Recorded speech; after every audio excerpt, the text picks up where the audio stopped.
Tonight on our Great American panel, he was the national campaign manager for Howard Dean's presidential campaign. Democratic strategist, Fox News contributor Joe Trippi is here. I can't resist Joe. He's a former New York Republican congressman, is currently running for U.S. Senate. Joe DioGuardi is here. By the way, I'm a big fan of his daughter on American Idol, Kara. She's awesome. American panel. All right, let's look big picture here for just a second. All right, so the economy is not turning around. Unemployment still remains high. Record debt, record deficit. That keeps going up. That keeps going up.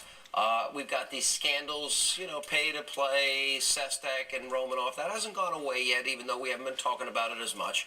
Oil spilled now. All that oil is going to make it on shore, and we've got an election in 145 days. What impact do these converging events have on the election? I think what it says is that, frankly, Obama's lost his golden touch. I think the interesting part about especially Sestak and Romanoff, how could he not convince these two relatively obscure guys to come and work in the rock star White House? I think the bloom is off the rose, maybe. He's not getting what he needs to get done. And I think where Democrats are concerned in November, there's guilt by association. They're just not looking competent. You're running for the U.S. Senate in what probably is, New York is a hard state. You're running Very tough. But I got a good message. You ready for it? Mm-hmm. We're spending money we don't have.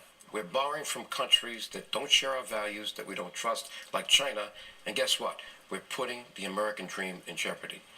We're building debt, not jobs. Mm-hmm. I mean, that is the issue. And you're running against the candidate that basically supports everything Obama does. Pretty much. Yeah, pretty much. Yeah. But just putting on your political analytical hat here, because right. You're more partisan, you're more Democrat.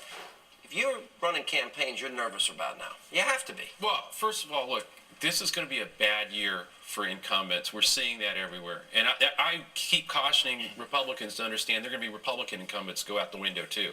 But yeah, Democrats are in trouble. We're in charge of the White House, the Senate, the House. Who own it. Yeah. And you caused it.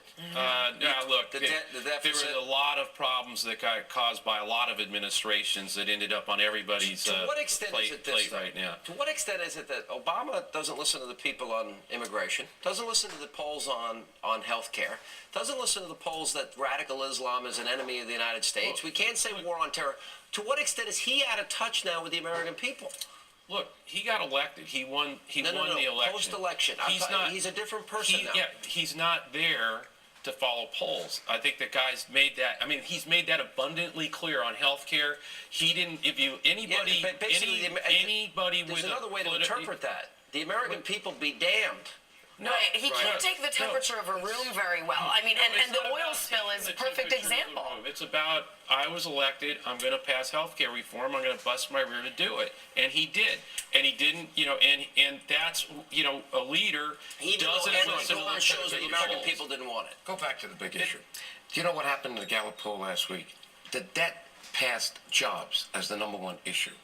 And you think the debt is just $12.8 trillion? That's what's bonded. What about the $45 trillion for Social Security and Medicare? Sure. They don't trust funds. We're broke. All the money that was put in there for years was spent. It's now got to be replaced. The baby boomers want their money, and the economy's bad. For the first time in 40 years, we're now going to have less money going into the trust funds than coming out. No, and those are all valid points, and these are the coming problems. But when nearly 70% of the American people think this country is severely on the wrong track, Joe. Right, when you got the economy where it is, and you have the oil spill, and all the things that you listed when you started this segment, yeah, that's exactly where people are going to be. That's not an anti-incumbent thing, then. The fact that he doesn't have any watch what happens in November, and we'll see how anti-incumbent he is. But the fact that he doesn't have executive experience, aren't we seeing that he's a novice that can't make a decision, can't lead? That's not lack of action.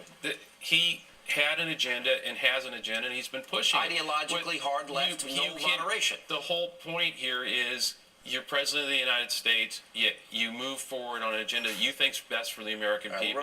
They can vote you out 4 years from now, or they can score. And he put his career on the line to do it.